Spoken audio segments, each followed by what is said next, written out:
Hello welcome to new mini blog.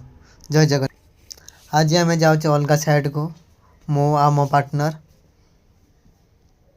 आज बेसी order नहीं, 4टा सप्रे अच्छी देखिपे माल किन आलू उड़े अच्छी फास्ट रू देखा हम। आज बेसी ऑर्डर नहीं, 4टा दुकान मात्र अच्छी। एबे माल सब सर जाए, आम ऑफिस को जीवा।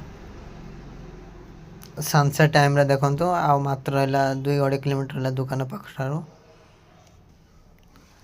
ये सनसेट टाइम खूब कम टाइम रे हमको देखा मिले क्या आम आइला को संध्या हो जाए।